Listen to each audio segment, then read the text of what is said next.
بسم الله الرحمن الرحيم. أم اتخذ مما يخلق بنات وأصفاكم بالبنين وإذا بشر أحدهم بما ضرب للرحمن مثلا ظل وجهه مسودا وهو كظيم أومن ينشأ في الحلية وهو في الخصام غير مبين وجعلوا الملائكة الذين هم عباد الرحمن إناثا أشهدوا خلقهم ستكتب شهادتهم ويسألون وقالوا لو شاء الرحمن ما عبدناهم ما لهم بذلك من علم إن هم إلا يخرصون. السلام عليكم ورحمة الله وبركاته. ഖുർആൻ പദം 1726 ദിവസത്തിലേക്ക് എല്ലാവരെയും ഹാർദമായി സ്വാഗതം ചെയ്യുന്നു. വിശുദ്ധ ഖുർആനിലെ 43-ാമത്തെ അധ്യായമായ സൂറത്ത് സുഹ്റഫിൻ്റെ പഠന പൂർത്തീകരണത്തെ തുടർന്നുള്ള 3-ാം ദിവസ ചർച്ചയാണിന്ന്. ചർച്ചക്കാരംഭം കുറിക്കുന്നതിനായി ആദരണീയനായ ഡോക്ടർ A.I. വിലായത്തുള്ള സാഹിബിനെ ക്ഷണിക്കുന്നു. അസ്സലാമു അലൈക്കും വറഹ്മത്തുള്ളാഹി വബറകാതുഹു. أعوذ بالله من الشيطان الرجيم.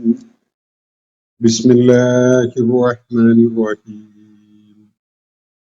أم اتخذ مما يخلق بنات وأصفاكم بالبنين وإذا بشر أحدهم بما ضرب للرحمن مثلا ظل وجهه مسودا وهو كظيم أفمن ينشأ في الحلية وهو في الخصام غير مبين وجعلوا الملائكة الذين هم عباد الرحمن إناثا أشهدوا خلقهم ستكتب شهادتهم ويسألون وقالوا لو شاء الرحمن ما عبدناهم ما لهم بذلك من علم إن هم إلا يخرصون.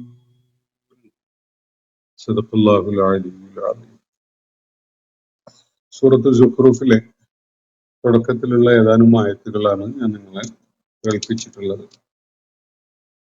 89 ആയത്തുകൾ അടങ്ങിയ ഈ സൂറത്തിന്റെ പഠനം പൂർത്തീകരിച്ചതിനെ തുടർന്ന് നമ്മൾ 2 ദിവസങ്ങളായി ഈ സൂറത്തുമായി ബന്ധപ്പെട്ടുകൊണ്ട് ഉന്നയിക്കപ്പെട്ട ചോദ്യങ്ങൾ പരിഗണിച്ചു വരികയാണ്. ഇന്നത്തോടെ ആ ചോദ്യങ്ങൾ നമുക്ക് ഉന്നയിക്കപ്പെട്ട ചോദ്യങ്ങൾക്കുള്ള പ്രതികരണം നൽകി ഈ പ്രക്രിയ അവസാനിപ്പിക്കാമെന്നാണ് വിചാരിക്കുന്നത്. ഇൻഷാ അല്ലാഹ് നമുക്ക് നാളത്തോടെ 44-ാമത്തെ സൂറത്തു ദുഖാന്റെ പഠനം ആരംഭിക്കാം ഇൻഷാ അല്ലാഹ്.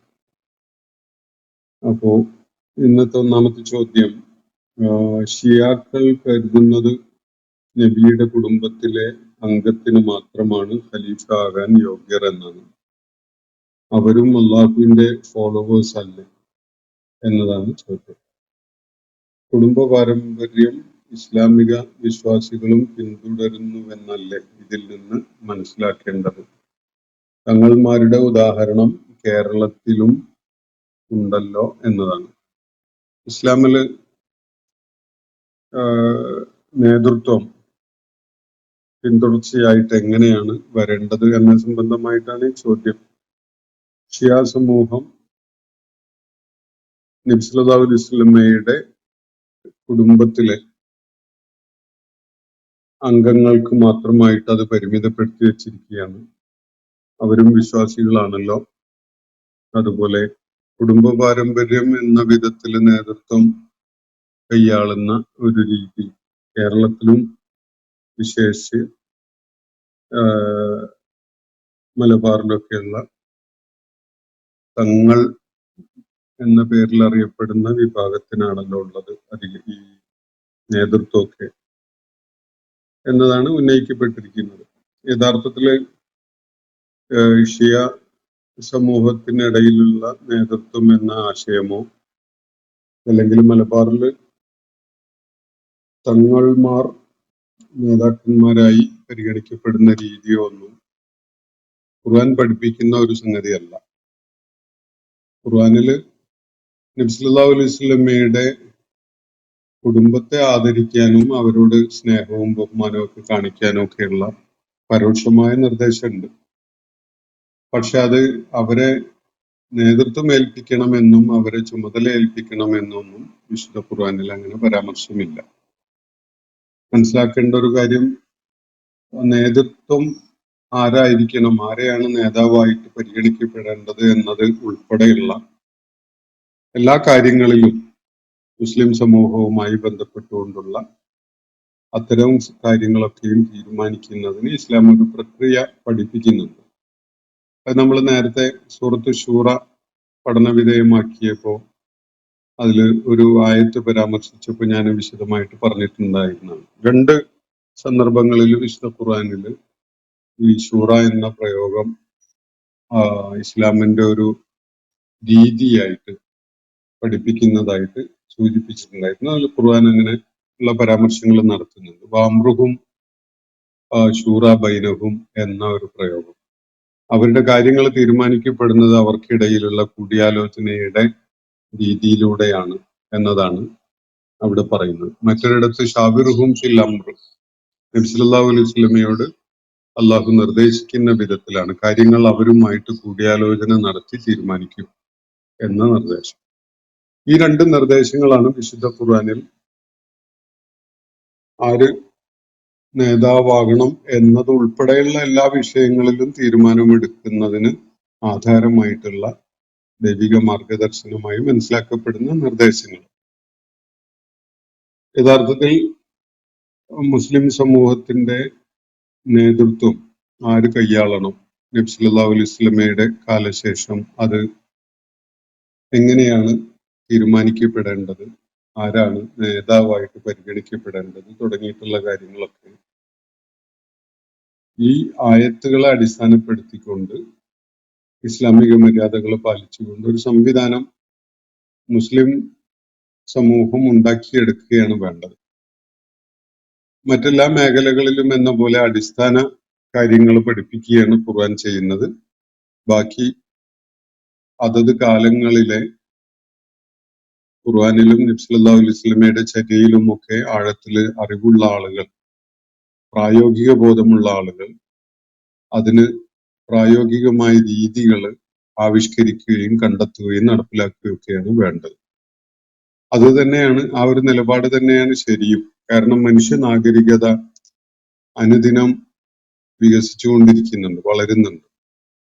അപ്പൊ മനുഷ്യന്റെ ജീവിത സാഹചര്യങ്ങളും ജീവിത ചുറ്റുപാടുകളും ഒക്കെ നിരന്തരമായി മാറിക്കൊണ്ടിരിക്കുന്നതുകൊണ്ട് തന്നെ ഒരു പ്രത്യേകമായ പാറ്റേൺ നടപ്പിലാക്കി കഴിഞ്ഞാൽ അത് എല്ലാ കാലത്തേക്കും ആ ഫ്രെയിം അല്ലെങ്കിൽ ആ പാറ്റേൺ ഫലപ്രദമായി കൊള്ളണം എന്നില്ല. എന്നാൽ ചില അടിസ്ഥാന തത്വങ്ങൾ പഠിപ്പിക്കുകയും അതിന്റെ അടിസ്ഥാനത്തിൽ ബാക്കി തീരുമാനങ്ങൾ എടുക്കാനുള്ള ഉത്തരവാദിത്വം മുസ്ലിം സമൂഹത്തിലെ യോഗ്യരായ ആളുകൾ നിർവഹിക്കട്ടെ, അതിന് സംവിധാനം അവർ കണ്ടെത്തട്ടെ എന്ന് തീരുമാനിക്കുകയാണെങ്കിൽ അത് ആ അടിസ്ഥാന തത്വങ്ങളെ മുൻനിർത്തിക്കൊണ്ടുള്ള ഒരു രീതി ഓരോ കാലഘട്ടത്തിനും രൂപപ്പെടുത്തിയെടുക്കാൻ കഴിയും. ഇതാണ് ഖുർആൻ അടിസ്ഥാനപ്പെടുത്തിക്കൊണ്ട് നമുക്ക് മനസ്സിലാക്കാൻ കഴിയുന്നു. ഖുർആനും നബി സല്ലല്ലാഹു അലൈഹി വസല്ലമയുടെ വിശദീകരണങ്ങളൊക്കെ വെച്ചുകൊണ്ട് മനസ്സിലാക്കാൻ പറ്റുന്ന ഒരു കാര്യം അതാണ്. ഇതേ രീതി തന്നെയാണ് യഥാർത്ഥത്തിൽ മറ്റെല്ലാ മേഖലകളിലേക്കും ഖുർആൻ നൽകുന്ന മാർഗദർശനത്തിന്റെ ഒരു സ്വഭാവം. ഇപ്പം സാമ്പത്തിക ശാസ്ത്രം, കുടുംബ സംവിധാനം, സമ്പത്ത് കൈകാര്യം ചെയ്യുന്ന രീതി, അങ്ങനെ തുടങ്ങിയിട്ടുള്ള ഏത് കാര്യങ്ങളിലും അടിസ്ഥാന തത്വങ്ങൾ പഠിപ്പിക്കുകയാണ്. ആ തത്വങ്ങളെ അടിസ്ഥാനപ്പെടുത്തിക്കൊണ്ട് പ്രായോഗികമായൊരു രൂപം ഉണ്ടാക്കിയെടുക്കുക എന്നത് മനുഷ്യര്, ഇസ്ലാമിന്റെ അനുയായികൾ രൂപപ്പെടുത്തിയെടുക്കേണ്ട ഒരു കാര്യമാണ്. അത് ഓരോ കാലഘട്ടത്തിനും യോജിച്ച വിധത്തിൽ ആ രൂപഘടന ഉണ്ടാക്കിയെടുക്കാവുന്നതേ ഉള്ളൂ. അത് ഈ പൊളിറ്റിക്കലായ ലീഡർഷിപ്പിന്റെ കാര്യത്തിൽ മാത്രമല്ല, എല്ലാ കാര്യങ്ങളിലും ഇപ്പോ സാമൂഹ്യ ജീവിതവുമായി ബന്ധപ്പെട്ടുകൊണ്ടുള്ള പല വിഷയങ്ങളുണ്ട്, സാമ്പത്തികമായ ആസൂത്രണങ്ങളുണ്ട്. ഇതൊന്നും പ്രത്യേകമായ ഒരു പാറ്റേണോ ഒരു ക്രമമോ അങ്ങ് പഠിപ്പിച്ചു വെച്ചിട്ട് അത് എല്ലാ കാലത്തും പിന്തുടരാൻ പറയല്ല. ചില ബേസിക് പ്രിൻസിപ്പിൾസ് പഠിപ്പിക്കുകയാണ് ചെയ്തിട്ടുള്ളത്. അത് അടിസ്ഥാനപ്പെടുത്തിക്കൊണ്ട് ഓരോ കാലഘട്ടത്തിനും യോജിച്ച ഒരു രീതി ഉണ്ടാക്കിയെടുക്കാവുന്നതേ ഉള്ളൂ. ഇതാണ് ഇസ്ലാം മുന്നോട്ട് വെക്കുന്ന സംഗതി. അത് അടിസ്ഥാനപരമായി ജനങ്ങളെ മുഖവിലക്ക് എടുത്തുകൊണ്ടും അവരുടെ അഭിപ്രായങ്ങൾ ആരാഞ്ഞുകൊണ്ടും കൂടിയാലോചനയുടെ ഒരു രീതി സ്വീകരിച്ചുകൊണ്ടൊക്കെയാണ് വേണ്ടത്. ആരും തങ്ങളുടെ ഇച്ഛ മറ്റുള്ളവരുടെ മേൽ അടിച്ചേൽപ്പിക്കുന്ന സ്വേച്ഛാധിപത്യപരമായ അല്ലെങ്കിൽ ഏകാധിപത്യപരമായ ഒരു രീതി സ്വീകരിക്കാൻ എന്തായാലും ഇസ്ലാമിക മാർഗദർശനം ഉൾക്കൊള്ളുന്ന ആളുകളെ സംബന്ധിച്ചിടത്തോളം സാധ്യമല്ല. അത് വിശുദ്ധ ഖുർആനും നബി സല്ലല്ലാഹു അലൈഹി വസല്ലമയുടെ സുന്നത്തിനും ഒക്കെ വിരുദ്ധമായ ഒരു സംഗതിയായിട്ട് വളരെ വൈകാതെ തന്നെ എല്ലാവർക്കും ബോധ്യപ്പെടും.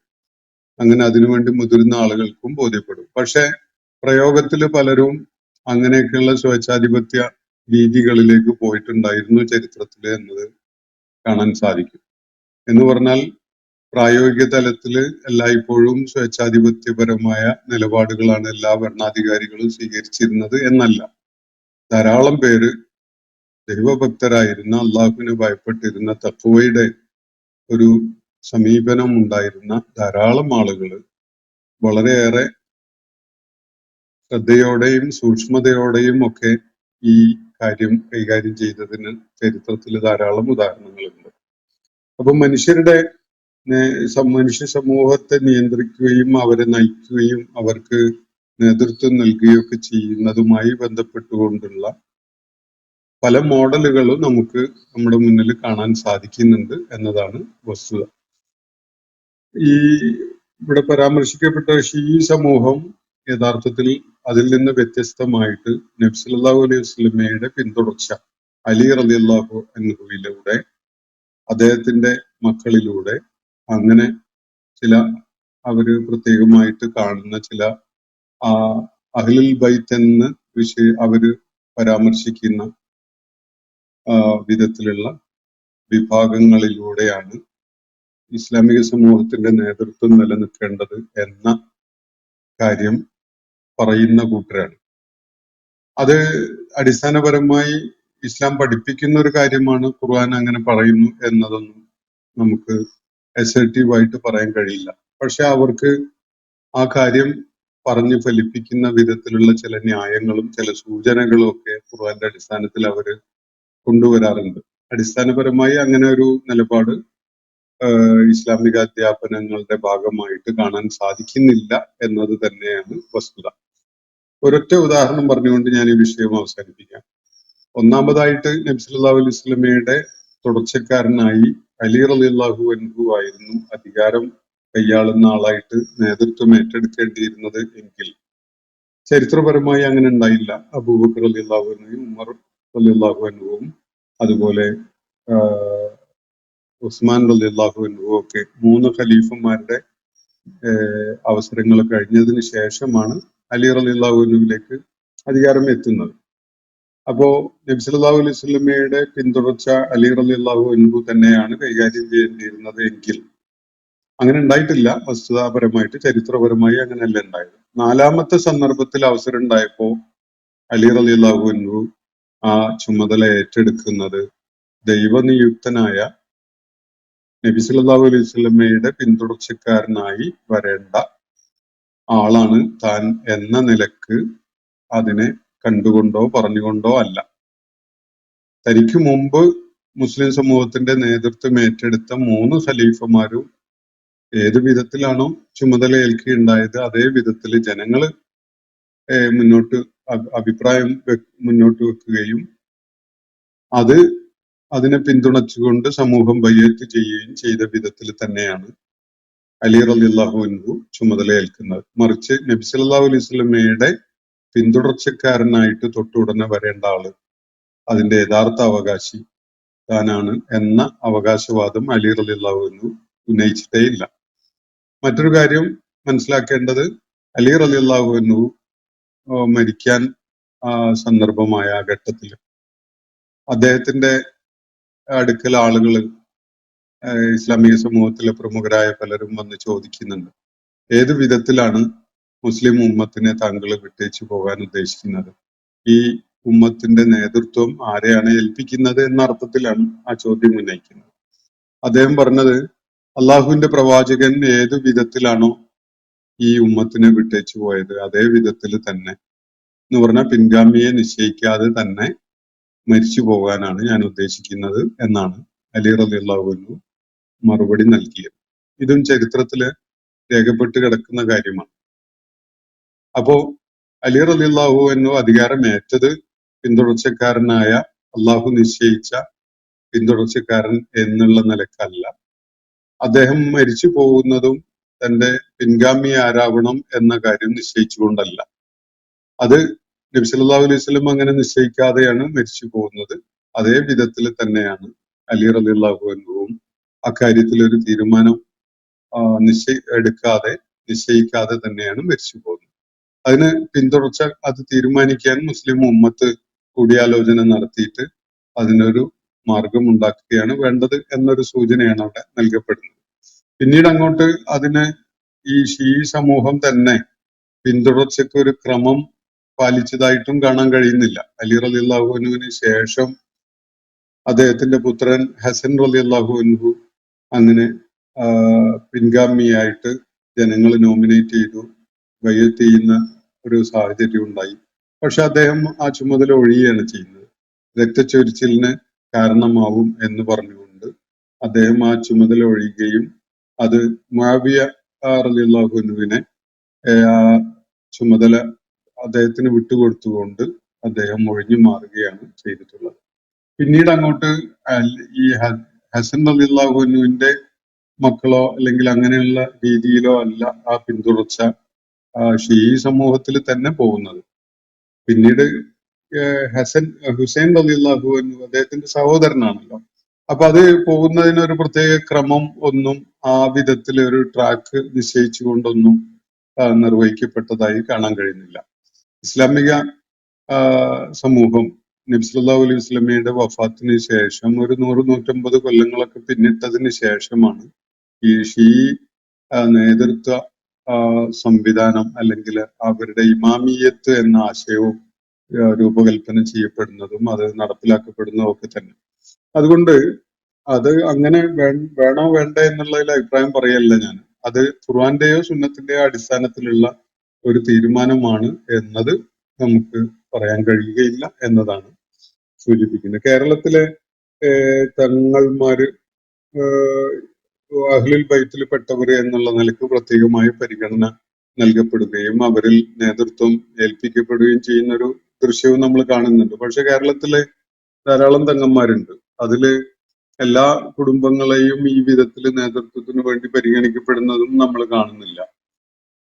ഒരു പ്രത്യേക കുടുംബത്തിന് ചില രാഷ്ട്രീയ കാരണങ്ങളാൽ അവരെ നേതാക്കന്മാരാക്കി കൊണ്ടു നടക്കുന്നത് അതിന് മുൻകൈ എടുക്കുന്ന രാഷ്ട്രീയ സംവിധാനങ്ങളുടെ ആളുകൾക്ക് അത് കൂടുതൽ എളുപ്പമായിട്ടോ ഗുണകരമായിട്ടോ അല്ലെങ്കിൽ സ്വരച്ചേർച്ച നിലനിൽക്കാനോ ഒക്കെ ഉപകരിക്കുന്നതായി കണ്ടുകൊണ്ട് അവർ ചെയ്യുന്നു എന്നേ ഉള്ളൂ. അല്ലാതെ അതിന് ഖുർആന്റെയോ സുന്നത്തിന്റെയോ ഒരു അടിത്തറയൊന്നും ഉള്ളതായിട്ട് കാണാൻ കഴിയുകയില്ല.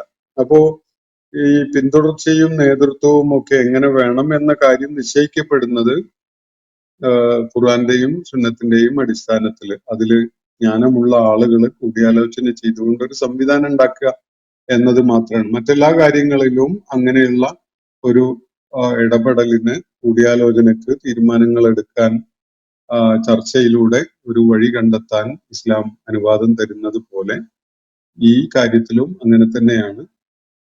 അത് എല്ലാ കാലത്തേക്കുമായി നിശ്ചയിക്കപ്പെടുകയല്ല, മറിച്ച് ചില അടിസ്ഥാന തത്വങ്ങൾ പഠിപ്പിച്ചുകൊണ്ട് ആ തത്വങ്ങളെ മുൻനിർത്തിക്കൊണ്ട് അതിന് സംവിധാനം ഉണ്ടാക്കാൻ മുസ്ലിം ഉമ്മത്തിന്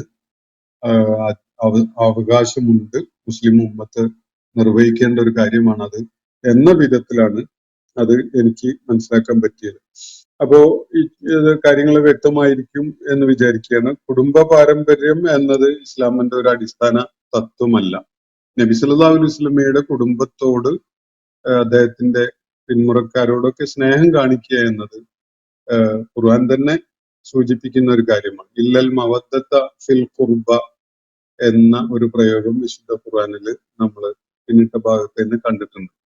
അടുത്ത ആളുകളോട് എന്ന് പറഞ്ഞാൽ നബി സല്ലല്ലാഹു അലൈഹി വസല്ലമയുടെ കുടുംബപരമായി അടുപ്പമുള്ള ആളുകളോടുള്ള സ്നേഹവും അതുപോലെ അവരോട് അടുപ്പവും ഒക്കെ കാണിക്കുക എന്ന ഒരു സംഗതി പ്രോത്സാഹിപ്പിക്കപ്പെടുന്ന ഒരു കാര്യമായിട്ട് കാണാം. പക്ഷെ അത് അവരെ ചുമതല ഏൽപ്പിക്കലോ അധികാരം ഏൽപ്പിക്കലോ ആയിട്ടൊന്നും ഖുർആൻ സൂചന നൽകുന്നില്ല. അവര് നേതൃത്വത്തിന് പരിഗണിക്കപ്പെട്ടുകൂടാ എന്നുമില്ല. അത് അവരെയും പരിഗണിക്കാവുന്നതാണ് എന്ന് നമുക്ക് ഖുർആന്റെ നിർദ്ദേശങ്ങളുടെ അടിസ്ഥാനത്തിൽ മനസ്സിലാക്കാൻ പറ്റുകയുള്ളൂ. ഇതിന്റെ തുടർച്ചയായിട്ട് ഒരു ചോദ്യം കൂടി അദ്ദേഹം ആഡ് ചെയ്തിരിക്കുന്നത്, മാനദണ്ഡം ഇല്ലായ്കയല്ലേ യഥാർത്ഥത്തിൽ അള്ളാഹുവിന്റെ മാനദണ്ഡം? കഴിവുകൾ നൽകുന്നതും നൽകാതിരിക്കുന്നതിനും ഒരു മാനദണ്ഡവും കാണാനില്ല. അതിനെ ന്യായീകരിക്കാൻ പ്രപഞ്ച സൃഷ്ടാവ് ഒഴികഴിവുകൾ എന്ന നിലയിൽ എങ്ങും തൊടാതെ പലതും പറയുന്നു എന്നല്ലേ ഉള്ളൂ എന്നാണ് പറയുന്നത്. അത് മാനദണ്ഡം ഇല്ലായ്കയല്ല, മാനദണ്ഡം മാത്രമാണ് നൽകിയിട്ടുള്ളത്. ഇക്കാര്യത്തിൽ മാനദണ്ഡം നൽകപ്പെട്ടിട്ടുണ്ട്. ആരാണ് യോഗ്യരായത്? അത് ഒരു വാപ്പാന്റെ മോനായി എന്നുള്ളതല്ല മുസ്ലിം സമൂഹത്തിന്റെ നേതൃത്വത്തിന് അർഹനാവാൻ ഒരാൾക്കുള്ള യോഗ്യത. ഒരിക്കലും ആ യോഗ്യത വെച്ചുകൊണ്ട് അധികാരം ഏൽക്കാനോ അല്ലെങ്കിൽ നേതൃ ചുമതല ഏൽക്കാനോ ഒന്നും ഇസ്ലാം അനുവദിച്ചിട്ടില്ല. മുസ്ലിം സമൂഹത്തിൽ പ്രാക്ടീസിൽ അങ്ങനെയൊക്കെ ഉണ്ടാവും. അത് ഒരു സമൂഹത്തിന്റെ പ്രതിബദ്ധത, മൂല്യങ്ങളോടുള്ള അവരുടെ കൂറ് തുടങ്ങിയ കാര്യങ്ങളൊക്കെ ആശ്രയിച്ചിരിക്കുന്ന ഒരു കാര്യമാണ്. എല്ലാ കാലഘട്ടത്തിലും മനുഷ്യ സമൂഹവും മുസ്ലിം സമൂഹവും ഒന്നും തന്നെ വാല്യൂസിന് വേണ്ട പരിഗണന കൊടുക്കുകയോ അതിനെ പിന്തുടരുകയോ ചെയ്യുന്ന അവസ്ഥയിലല്ലല്ലോ ഉള്ളത്. അതൊരിക്കലും സാധ്യമല്ല. അപ്പോ മാനദണ്ഡമില്ലായ്കയല്ല, മാനദണ്ഡമാണ് പഠിപ്പിച്ചിട്ടുള്ളത്. മാനദണ്ഡത്തിനെ അടിസ്ഥാനപ്പെടുത്തിയിട്ട് ചില പ്രായോഗിക രൂപങ്ങൾ കണ്ടെത്തേണ്ടതുണ്ട്. അതില് ചിലപ്പോൾ മുസ്ലിം സമൂഹം വലിയ വിജയം കൈവരിച്ചിട്ടുണ്ടാകും, ചില ഘട്ടങ്ങളിൽ വമ്പൻ പരാജയമായിട്ടുണ്ടാകും, തീർത്തും അയോഗ്യരായ ചിലരെ അധികാരത്തിൽ വാഴിക്കുന്ന അവസ്ഥകളൊക്കെ ഉണ്ടായിട്ടുണ്ടാകും, വളരെ യോഗ്യരായ പലരും അവഗണിക്കപ്പെട്ട സംഭവങ്ങൾ ഉണ്ടാവും. കാരണം ഇത് മനുഷ്യരാണ് ചെയ്യുന്നത്. അവരിൽ തെറ്റും ശരിയും ഒക്കെ ചെയ്യുന്ന, അതുപോലെ പല താല്പര്യങ്ങളുടെയും സ്വാധീനത്തിൽ പെടുന്ന അവസ്ഥയൊക്കെ ഉണ്ടാവുമല്ലോ. അത് സ്വാഭാവികമാണ്. അതുകൊണ്ടാണല്ലോ ജീവിതത്തെ ഒരു പരീക്ഷണമായിട്ട് അള്ളാഹു വിശേഷിപ്പിക്കുന്നത്. ഖലഖൽ മൗത വൽ ഹയാത ലിയബ്ലുവക്കും അയ്യുക്കും അഹ്സനു അമല എന്നാണ്. മരണത്തെയും ജീവിതത്തെയും പടച്ച തമ്പുരാൻ സംവിധാനിച്ചിട്ടുള്ളത് നിങ്ങളിൽ ആരാണ് കർമ്മങ്ങളിൽ സുഹൃതമായ കർമ്മങ്ങൾ ചെയ്തുകൊണ്ട് മുന്നിട്ട് നിൽക്കുന്നത് എന്നത് പരീക്ഷിക്കുന്നതിന് വേണ്ടിയാണ് എന്നാണ്. അപ്പൊ ഈ പരീക്ഷണത്തിനുള്ള സ്പേസ് ഉണ്ടാകുമ്പോൾ പലരും അതില് സ്വാഭാവികമായിട്ടും പോസിറ്റീവായ നേട്ടങ്ങൾ കൊയ്തെടുക്കും. ചിലര് അപൂർവമായിട്ടാണെങ്കിലും അല്ലെങ്കിൽ കൂടുതൽ തന്നെ ഉണ്ടായിന്നും വരാം. അത് ആ അവസരം അള്ളാഹു നൽകിയ ആ പരീക്ഷണത്തില് സ്വാർത്ഥതയോ കുടുംബ താല്പര്യമോ അല്ലെങ്കിൽ ജഡികമായ പല താല്പര്യങ്ങളോ ഒക്കെ മുന്നിൽ കണ്ടുകൊണ്ട് അള്ളാഹുവിന്റെ പരീക്ഷണത്തിൽ പരാജിതനാവുകയും അബദ്ധങ്ങളിൽ ചെന്ന് ചാടുകയൊക്കെ ചെയ്യുന്നുണ്ടാവും. ഇത് സ്വാഭാവികമായിട്ട് സംഭവിക്കുന്നതാണ്. അതുകൊണ്ടാണ് ഇതൊരു പരീക്ഷണമാവുന്നത്. ഇത് ഒരൊറ്റ രീതിയെ സാധിക്കുകയുള്ളൂ എങ്കിൽ അതിലൊരു പരീക്ഷണം ഉണ്ടാവില്ലല്ലോ. അപ്പോ ഇക്കാര്യത്തിലും അതുപോലെയുള്ള വിജയം നേടിയ അല്ലെങ്കിൽ വമ്പൻ വിജയമായിട്ട് കാര്യങ്ങൾ ചെയ്ത ആളുകളുണ്ട്.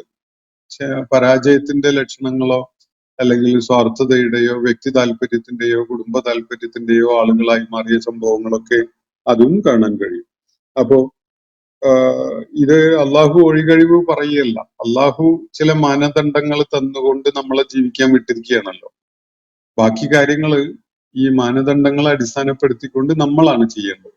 അതില് വീഴ്ച സംഭവിച്ചവരും ഉണ്ടാവും, വിജയം കണ്ടെത്തിയവരും ഉണ്ടാവും. രണ്ട് സാധ്യതയുണ്ട്.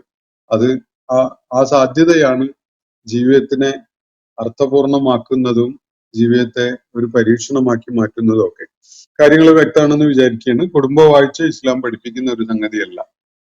ഒരു മുസ്ലിം സമൂഹത്തിന്റെ നേതൃത്വത്തിൽ വരേണ്ടത് എന്തൊക്കെ യോഗ്യതകളുള്ള ആളുകളാണ് എന്നത് ഖുർആന്റെ അടിസ്ഥാനത്തിൽ നമുക്ക് മനസ്സിലാക്കാൻ സാധിക്കും. നബി സല്ലല്ലാഹു അലൈഹി വസല്ലമയുടെ സുന്നത്തും അതിന് നമുക്ക് പിൻബലമായിട്ടുണ്ട്. അപ്പോ ഒരു വ്യക്തിയുടെ യോഗ്യതയാണ് അദ്ദേഹത്തിന്റെ തഖ്വയാണ്, അദ്ദേഹത്തിനുള്ള പ്രാവീണ്യമാണ് പരിഗണിക്കപ്പെടുന്നത്. അടിസ്ഥാന മൂല്യങ്ങളോ നന്മയോ ഇല്ലാത്ത ഒരാളെയും ഇസ്ലാമിക സമൂഹത്തിന്റെ നേതൃത്വത്തിൽ കൊണ്ടുവരാൻ അങ്ങനെ അർഹതയുള്ള ഒരാളാവുന്നില്ല. അയാള് എത്ര പാരമ്പര്യമുള്ള ആളാണെങ്കിലും ഏത് പാപ്പാന്റെ മോനാണെങ്കിലും അതിന് യോഗ്യനാണെങ്കിൽ മാത്രമേ പരിഗണിക്കപ്പെടാവൂ എന്നതാണ് ഇസ്ലാം പഠിപ്പിക്കുന്ന വളരെ അടിസ്ഥാനപരമായ ഒരു കാര്യം. അപ്പോ വാപ്പാന്റെ മോനായി എന്നത് കൊണ്ട് മാത്രം ഒരാള് അധികാരത്തിന് അർഹനാകുന്നില്ല. അത് പാരമ്പര്യ അധികാരത്തിന്റെ അല്ലെങ്കിൽ കുടുംബവാഴ്ചയുടെ ഒക്കെ സ്വഭാവമാണ്. കുടുംബവാഴ്ച ഇസ്ലാം അനുവദിക്കുന്ന ഒരു കാര്യമല്ല. കുടുംബത്തിന്റെ പിന്തുടർച്ചയിൽ ഒരാള് വന്നു എന്നത് ഒരു തെറ്റൊന്നും ആവില്ല. യോഗ്യതയുള്ള ആളാണെങ്കിൽ അയാൾക്ക് വരികയൊക്കെ ചെയ്യാം, സമൂഹത്തിന് പരിഗണിക്കാം. പക്ഷെ അതൊരു യോഗ്യത അല്ല. യോഗ്യത വേറെ പലതുമാണ്. ആ യോഗ്യതകൾ ഫുൾഫിൽ ചെയ്യുന്ന ഒരാള് ഒരു നേരത്തെ അധികാരം കൈയാളിയിരുന്ന നേതാവിന്റെ മകനായി പോയി, അല്ലെങ്കിൽ അദ്ദേഹത്തിന്റെ കുടുംബത്തിൽപ്പെട്ട ആളായി പോയി എന്നത് ഒരു അയോഗ്യതയായിട്ട് കാണാൻ ഇസ്ലാം പഠിപ്പിക്കുന്നൊന്നുമില്ല. അതുകൊണ്ട് തന്നെ കുടുംബത്തിലുള്ള ആളുകളെയും പരിഗണിക്കാം എന്നേ ഉള്ളൂ. കുടുംബം ആണ് എന്നത് മാത്രം ഒരു യോഗ്യതയായിട്ട് കാണുന്ന രീതി ഏതായാലും ഇസ്ലാമിലില്ല. ഇപ്പോ ഇറാനിലൊക്കെ തന്നെയും ഇപ്പോ ഷീ സമൂഹത്തിന്റെ ഡോമിനേഷനുള്ള ഒരു പ്രദേശമാണല്ലോ. നേതൃത്വ കാര്യങ്ങൾ തീരുമാനിക്കപ്പെടുന്നത് ഈ വക കാര്യങ്ങളൊക്കെ പരിഗണിച്ചുകൊണ്ട് തന്നെയാണെന്നാണ് ഞാൻ മനസ്സിലാക്കുന്നത്. വ്യക്തികളുടെ ഈ മൂല്യങ്ങളും ഗുണങ്ങളും ഒക്കെ പരിഗണിച്ചുകൊണ്ടുള്ള ഒരു രീതിയിലാണ് അവര് പിന്തുടർച്ചയായിട്ട് നേതൃത്വം ഏറ്റെടുക്കേണ്ടത് ആരാണ് എന്നത് തീരുമാനിക്കുന്നത്. അതിന് ആധുനിക കാലഘട്ടത്തിൽ ഇസ്ലാമിക വിപ്ലവത്തിന് ശേഷം ഇറാൻ ഒരു വളരെ പ്രശംസനീയമായ ഒരു സംവിധാനം തന്നെ ഉണ്ടാക്കിയതായിട്ടാണ് കാണാൻ സാധിക്കുന്നത്. ഒരു വളരെ യോഗ്യരായ ചില ആളുകളുടെ ഒരു ബോഡി ആണ് ഇതിനു വേണ്ടി ജനങ്ങൾ തെരഞ്ഞെടുത്ത ഒരു ബോഡിയാണ്. അവരാണ് ആരെ നേതാവായിട്ട് വാഴിക്കണം എന്ന കാര്യം തീരുമാനിക്കുന്നത്. അപ്പോ അങ്ങനെയുള്ള രീതികള് അത് അതേ രീതി തന്നെ വേണമെന്നൊന്നുമില്ല.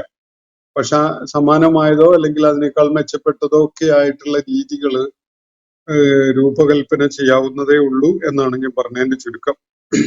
മറ്റൊരു ചോദ്യം, ഉമ്മത്തിൽപ്പെട്ടവർക്കെങ്കിലും ഒരേ രീതിയിൽ എല്ലാ വിഭവങ്ങളും നൽകാമായിരുന്നു. അങ്ങനെയെങ്കിൽ അത് കാണുന്ന എല്ലാവരും ഉമ്മത്തിലേക്ക് സ്വയം വന്നേനെ. സ്വർഗത്തിൽ നൽകും എന്ന് പറയുന്നത് ഇവിടെ നൽകിയാൽ പോരെ എന്നാണ്. അള്ളാഹുവിന്റെ വിഭവ വിതരണ സംബന്ധമായ നയത്തെ പരാമർശിച്ചുകൊണ്ടാണ് ഈ ചോദ്യം. മുസ്ലിം ഉമ്മത്തിൽപ്പെട്ടവർക്ക് എങ്കിലും ഒരേ രീതിയിൽ എല്ലാ വിഭവങ്ങളും നൽകിയിരുന്നെങ്കിൽ മറ്റുള്ളവർക്ക് ഇസ്ലാമിലേക്ക് വരാൻ അത് ഒരു ആകുമായിരുന്നല്ലോ എന്നാണ് ഇദ്ദേഹം ചൂണ്ടിക്കാണിക്കുന്നത്. അങ്ങനെ ഒരു പ്രേരണ വേണ്ട എന്നാണ് അള്ളാഹു തീരുമാനിച്ചിട്ടുള്ളത്. അതാണ് അതിനുള്ള ഉത്തരം. മുസ്ലിമും ആയിക്കഴിഞ്ഞാൽ ഭൗതിക ലോകത്തുള്ള ജീവിതം വളരെ സുഖക്ഷേമകരമായി മാറും എന്ന ഒരു കാഴ്ച കണ്ടുകൊണ്ട് ഇസ്ലാമിലേക്ക് ആളുകൾ വന്നോട്ടെ എന്നൊരു കാര്യം അള്ളാഹു തീരുമാനിച്ചിട്ടില്ല എന്നതാണ് അതിനുള്ള ഉത്തരം. അതല്ല, അള്ളാഹുവിനെ ബോധ്യപ്പെട്ടുകൊണ്ട് അള്ളാഹുവിന് വിധേയപ്പെടാൻ സന്നദ്ധരായിക്കൊണ്ട് സത്യമാർഗത്തിലേക്ക് വരാൻ ആരാണ് സന്നദ്ധതയുള്ളത് എന്നതാണ് അള്ളാഹു നോക്കുന്ന കാര്യം. അതുകൊണ്ട് മുസ്ലിങ്ങൾക്ക് മാത്രമായിട്ട് സുഭിക്ഷതയും ക്ഷേമവും ഒക്കെ നൽകി അവരെ ഇങ്ങനെ ഒരു പ്രത്യേകമായ ക്ലാസ് ആയിട്ട് ഇങ്ങനെ മോഡലായി കാണിച്ച് അവരുടെ സുഭിക്ഷതയും ഭൗതിക അർത്ഥത്തിലുള്ള ക്ഷേമവും ഒക്കെ കണ്ട് മറ്റുള്ളവർക്ക് അത് ഒരു പ്രചോദനമാവട്ടെ എന്ന വിധത്തിൽ ഇസ്ലാമിലേക്ക് ആളുകൾ ആകൃഷ്ടരാകാൻ അള്ളാഹു ഉദ്ദേശിച്ചിട്ടില്ല എന്നതും മാത്രമാണ് അത് സംബന്ധമായിട്ട് ഒരു മറുപടിയായിട്ട് ഞാൻ പറയുന്നത്. അപ്പൊ മറ്റൊരു കാര്യം, പരസ്പരം ആശ്രയിച്ച് നിൽക്കണം എന്നത് എങ്ങനെ ശരിയാകും? പരസ്പരം നന്ദിയുള്ളവരായി ആകില്ലേ? അള്ളാഹു അല്ലാതെ മറ്റാരോടെങ്കിലും നന്ദി കാണിക്കാമോ? പരസ്പരം ആശ്രയിക്കുക എന്നത് അള്ളാഹുവെ മാത്രം ആശ്രയിച്ച് ജീവിക്കണം എന്ന ആശയത്തിന് വിരുദ്ധമല്ലേ എന്നാണ് ചോദ്യം. അത് അതിന് അള്ളാഹുവിനെ ആശ്രയിക്കണമെന്നോ അള്ളാഹുവിനോട് കൃതജ്ഞത കാണിക്കണമെന്നോ എന്നതിനൊന്നും അതുമായി സംഘർഷപ്പെടുന്ന ഒരു കാര്യമേ അല്ല. ഒരു ഹദീസിൽ നബി സല്ലല്ലാഹു അലൈഹി വസല്ലം പറയുന്നത് മല്ലം യശ്കുരി നാസ് മാ ശക്കറല്ല എന്നാണ്. ജനങ്ങളോട് നന്ദി കാണിക്കാത്തവൻ അള്ളാഹുവിനോട് നന്ദി കാണിച്ചിട്ടില്ല എന്നാണ് പറയുന്നത്. എന്ന് പറഞ്ഞാൽ ആളുകൾ ചെയ്യുന്ന ഉപകാരങ്ങൾക്ക് അവരോട് ഒരു കൃതജ്ഞത കാണിക്കുക എന്നത് ഈ ദീനിന്റെ മര്യാദയുടെ ഭാഗം തന്നെയാണ്. അടിസ്ഥാനപരമായി ഏത് നന്മക്കും ഏത് ഗുണം നമുക്ക് ലഭിക്കുന്നതിനും നമ്മൾ കടപ്പെട്ടിരിക്കുന്നത് അള്ളാഹുവിനോടാണ്. അതാണ് ബേസിക് ആയിട്ടുള്ള നമ്മളുടെ ഗ്രാറ്റിറ്റ്യൂഡ്.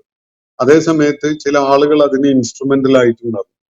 ചില ആളുകൾ നമുക്ക് തൊഴിൽ തന്നിട്ടുണ്ടാകും, ഭക്ഷണം തന്നിട്ടുണ്ടാകും, സൗകര്യം ഏർപ്പെടുത്തി തന്നിട്ടുണ്ടാകും. അതൊക്കെ അവരുടെ ഇടപെടൽ ആണല്ലോ.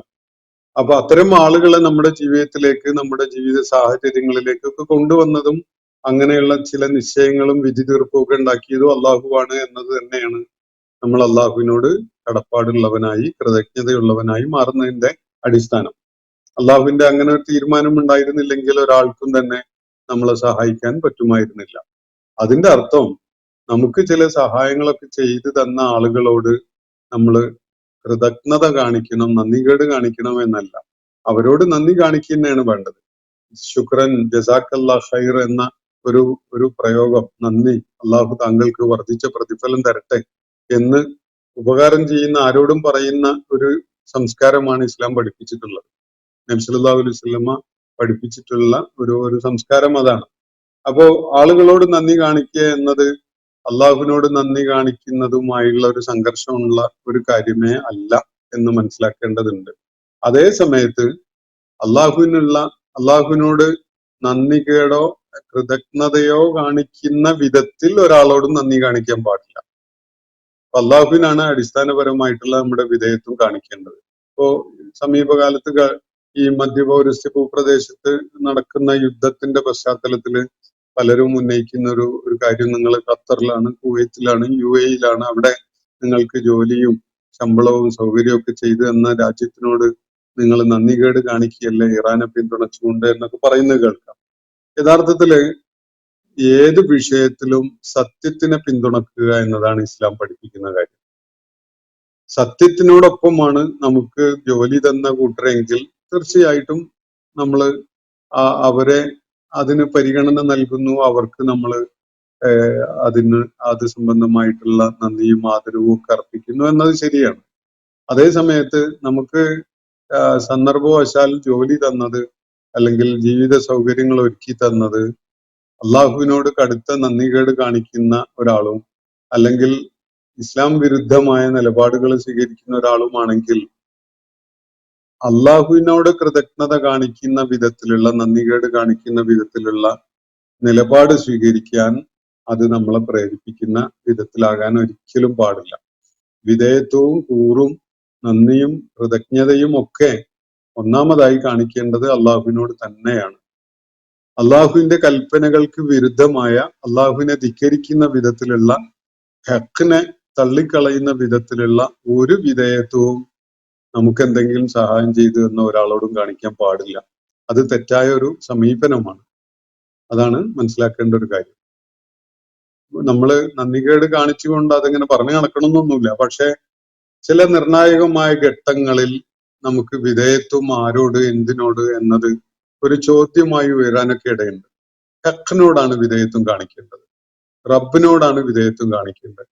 റബ്ബിനോട് വിധേയത്വം കാണിക്കുന്നതിന്റെ ഭാഗമായിട്ട് മനുഷ്യരോടൊക്കെയും തന്നെ അവരർഹിക്കുന്ന വിധത്തിലുള്ള ശുക്രൊക്കെ കാണിക്കാം. അത് ആവശ്യമാണ്, അത് മര്യാദയാണ്, അത്രയേ ഉള്ളൂ. എന്നാൽ നമ്മുടെ എംപ്ലോയറോ നമ്മുടെ ബോസോ ഒക്കെ തന്നെ സത്യവിരുദ്ധനായിട്ടാണ് നിലകൊള്ളുന്നതെങ്കിൽ, അയാള് നമ്മൾക്ക് ചില സഹായങ്ങളൊക്കെ ചെയ്തു തന്നിരുന്നു എന്നതിന്റെ പേരിൽ അള്ളാഹുവിനോട് നന്ദികേട് കാണിച്ചുകൊണ്ട് അയാളോട് വിധേയത്വം കാണിക്കുന്ന ഒരു ഏർപ്പാട് ഇസ്ലാം പഠിപ്പിക്കുന്നേ ഇല്ല എന്നതാണ് വസ്തുത. അപ്പോ പരസ്പരം ആശ്രയിക്കുന്നതിനും അതിന് കടപ്പാട് കാണിക്കുന്നതിനൊന്നും ഇസ്ലാം എതിരല്ല. അത് അള്ളാഹുവിനോടുള്ള നന്ദികേടാവരുത് എന്നേ ഉള്ളൂ. അതുകൊണ്ട് ഇവിടെയും അത് ദൈവിക പടച്ചതമ്പുരാനോടുള്ള വിധേയത്വം കാണിക്കുന്നതുമായിട്ട് സംഘർഷപ്പെടേണ്ട ഒരു വിഷയമല്ല എന്നതാണ് മനസ്സിലാക്കേണ്ട ഒരു കാര്യം. അപ്പോ പിന്നെ മറ്റൊരു ചോദ്യം, സമ്മറും വിന്ററും എല്ലാം അള്ളാഹു സൃഷ്ടിക്കുന്നതല്ലേ? അത് ഭൂമിയുടെ അച്ചുതണ്ട് ചരിഞ്ഞിരിക്കുന്നത് കൊണ്ടാണ് എന്ന് പറയുന്നത് അള്ളാഹുവിന്റെ നിഷേധമല്ലേ എന്നാണ് ചോദ്യം. ഒരിക്കലും അല്ല. ഭൂമിയെ ഒരു പ്രത്യേക വിധത്തില് ക്രമീകരിച്ചിരിക്കുന്നത് മനുഷ്യന് ചൂടും തണുപ്പും ഒക്കെ ലഭിക്കുന്ന ഋതുഭേദങ്ങൾ അനുഭവപ്പെടുന്ന വിധത്തില് ഈ ഭൂമിയെ സജ്ജീകരിക്കാൻ വേണ്ടിയാണ്. അത് നമ്മൾ കണ്ടെത്തി എന്നേ ഉള്ളൂ. ശാസ്ത്രം അങ്ങനെ ഋതുഭേദങ്ങൾ ഉണ്ടാകുന്നതിന്റെ ഈ പ്രപഞ്ചത്തിലുള്ള സംവിധാനം എന്താണ് എന്നത് പഠന വിധേയമാക്കി ശാസ്ത്രം ചില വെളിപ്പെടുത്തലുകൾ നടത്തുന്നു എന്നേ ഉള്ളൂ. അത് ഒരിക്കലും തന്നെ അത് കണ്ടെത്തുന്നത് അള്ളാഹു ഏത് വിധത്തിലാണ് അത് നൽകിയിട്ടുള്ളത്. ഇപ്പൊ മഴ വർഷിപ്പിച്ചു തരുന്നത് അള്ളാഹുവാണ്. മഴ വർഷിപ്പിക്കുന്നതിന് അള്ളാഹു ഒരു സംവിധാനം ഇവിടെ വെച്ചിട്ടുണ്ട്. ഒരു വാട്ടർ സൈക്കിളിന്റെ ഒരു പ്രക്രിയ ഉണ്ട്. ആ പ്രക്രിയ നമ്മൾ കണ്ടെത്തുന്നു എന്നത് ഇതുമായിട്ട് അള്ളാഹു മഴ വർഷിപ്പിച്ചു തരുന്നു എന്ന ആശയവുമായിട്ട് യാതൊരു സംഘട്ടനവുമുള്ള വിഷയമേ അല്ല. അത് അള്ളാഹുവിന്റെ ഒരു പ്രവർത്തനം ഏത് വിധത്തിൽ നടപ്പിലാക്കപ്പെടുന്നു എന്നത് നമ്മൾ മനസ്സിലാക്കുന്നു എന്നേ അതിനർത്ഥമുള്ളൂ. കാര്യം വ്യക്തമായിട്ടുണ്ടാവുമെന്ന് വിചാരിക്കുന്നു. മറ്റൊരു ചോദ്യം, നമ്മൾ ഖുർആനിൽ കാണുന്ന അള്ളാഹു അല്ലേ ഏറ്റവും വലിയ സ്വേച്ഛാധിപതി? അള്ളാഹു സ്വന്തം ഇഷ്ടം മനുഷ്യരുടെ മേൽ അടിച്ചേൽപ്പിക്കുകയല്ലേ ചെയ്യുന്നത്? എല്ലാവരും തന്നെ മാത്രമേ ആരാധിക്കാൻ പാടുള്ളൂ, അനുസരിക്കണം, അല്ലാത്തവർക്ക് ഭീകരമായ ശിക്ഷ എന്നൊക്കെ പറയുന്നതല്ലേ സ്വേച്ഛാധിപത്യം എന്നാണ്. സ്വേച്ഛാധിപതി എന്ന ഒരു പേര് തന്നെ അള്ളാഹുവിനുണ്ട്. അൽ ജബ്ബാർ എന്നാണ് അറബിയിലെ പറയാം. ഖുർആനില് അള്ളാഹുവിന്റെ ഒരു വിശേഷണമായിട്ട് അൽ ജബ്ബാർ എന്ന് പറയുന്നത് കാണാം.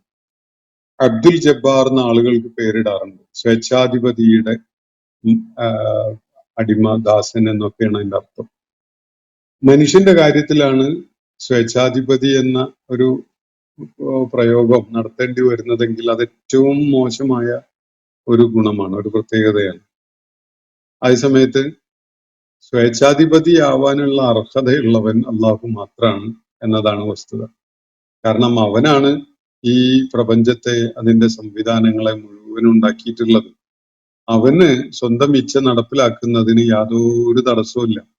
പക്ഷെ നേരം വെളുത്താൽ എണീറ്റ് ദിനചര്യകളിലേക്ക് കടക്കേണ്ടി വരുന്ന ഞാനും നിങ്ങളും സ്വേച്ഛാധിപതിയാകാൻ നിന്നാൽ അത് എത്ര ആഭാസകരമായ, അതുപോലെ അല്പത്വം വെളിപ്പെടുത്തുന്ന ഒരു കാര്യമായിരിക്കും. സ്വേച്ഛാധിപതിയാകാനുള്ള എന്ത് യോഗ്യത നമുക്കുണ്ട്? എന്നെ പോലെ പരിമിതികളോ കഴിവുകളോ ഉള്ള ആളുകളാണ് ബാക്കിയുള്ളവർ. അവരുടെ മുന്നിൽ ഞാൻ സ്വേച്ഛാധിപതിയാവുന്നു എന്ന് പറഞ്ഞാൽ അത് എൻ്റെ ഏറ്റവും വികൃതമായ ഒരു സ്വഭാവമായിട്ടേ കാണാൻ കഴിയുള്ളൂ. കാരണം എന്നെ പോലെയുള്ള സാധ്യതയുള്ള ആളുകളെയാണ് ഞാൻ അടക്കി വാണ് എൻ്റെ അഭീഷ്ടം അവരുടെ മേല നടപ്പിലാക്കുന്നത്. എന്നാൽ അള്ളാഹു അങ്ങനെയല്ല. ഒന്നുമില്ലായ്കയിൽ നിന്ന് ഈ പ്രപഞ്ചത്തെ ഉണ്ടാക്കിയവനാണ് അള്ളാഹു. മനുഷ്യനെ രൂപകൽപ്പന ചെയ്തവനാണ് അള്ളാഹു.